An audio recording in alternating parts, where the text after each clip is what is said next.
आपको ग्राफिक्स के जरिए बताते हैं अखिलेश की रथ यात्रा के पीछे की सियासत क्या कुछ है। तो अखिलेश का सियासी दांव किस तरीके से देखने को मिल रहा है, उसकी पूरी जानकारी आपको ग्राफिक्स के जरिए देते हैं। पूरे यूपी में विजय रथ यात्रा और 2022 में यूपी के सिंहासन पर नजर है।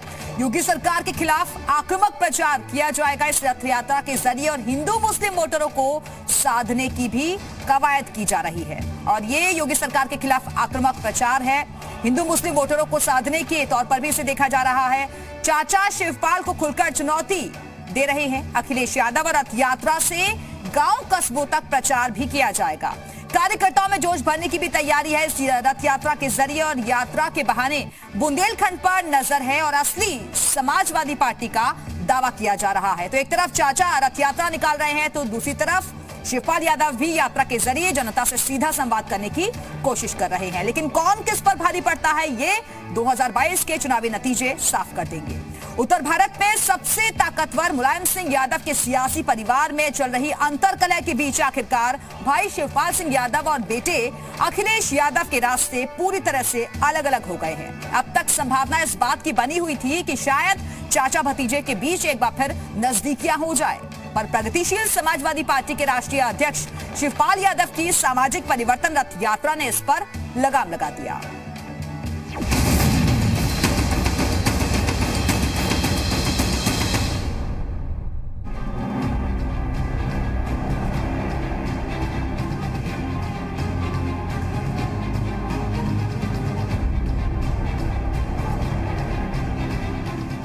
भगवान कृष्ण की नगरी मथुरा से शिवपाल यादव ने चुनावी हुंकार भर दी है। भतीजे अखिलेश को दिए अल्टीमेटम के खत्म होने के बाद शिवपाल की ये रथ यात्रा इस बात की गवाह है कि परिवार में बढ़ती खाई और भी गहरी होगी। साथ ही चाचा भतीजे के बीच अब गठबंधन के दूर दूर तक आसार नहीं है। 5 साल पहले शुरू हुए मतभेद आज तक खत्म नहीं हो सके। इसके लिए मुलायम सिंह यादव समेत अन्य नेताओं ने भी प्रयास किए, पर कई प्रयासों के बाद भी कोई रास्ता नहीं निकल सका। और अब मथुरा में शिवपाल यादव ने रथ यात्रा से पहले पूजा अर्चना की। मथुरा से रथ यात्रा निकालने के पीछे सियासी ही नहीं, धार्मिक और सांस्कृतिक संदेश देने का भी प्रयास है।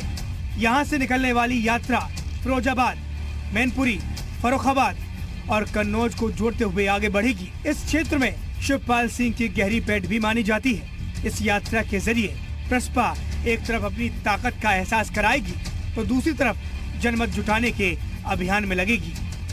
रथ यात्रा को लेकर शिवपाल यादव ने जी मीडिया से खास बातचीत की। अभी तो दिन तो शुभ दिन तो है ही, शुभ दिन के साथ साथ ये कृष्ण भगवान की जन्मस्थली भी है। तो बांके बिहारी के दर्शन करके हम यहाँ से यात्रा आज से शुरू कर रहे हैं और सामाजिक परिवर्तन रथ इसलिए चलाया है कि सत्ता का परिवर्तन हो। रथ यात्रा में शामिल होने के लिए प्रदेश भर से प्रसपा के कार्यकर्ता मथुरा पहुंचे। रथ के पीछे पीछे कार्यकर्ताओं की 300 गाड़ियों का काफिला साथ चल पड़ा। इस रथ यात्रा के जरिए माना जा रहा है कि शिवपाल यादव ने शक्ति प्रदर्शन किया है। वहीं शिवपाल के रथ में कांग्रेस नेता आचार्य प्रमोद कृष्णम भी सवार दिखे। इसके भी अलग ही सियासी मायने लगाए जा रहे हैं। शिवपाल के गठबंधन को लेकर दिए गए बयान ने भी अफवाहों का बाजार गर्म कर दिया है। हमेशा राजनीति में संभावनाएं हमेशा रहेंगी, बरकरार रहेंगी। अभी तो समय है, हम तो इंतजार भी कर रहे हैं।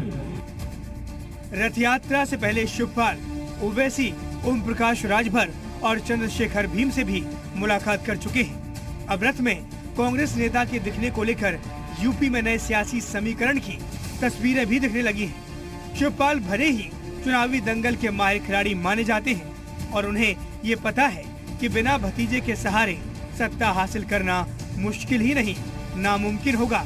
यही वजह है कि वो गठबंधन के नए विकल्प की तलाश कर रहे हैं। ब्यूरो रिपोर्ट, जी मीडिया।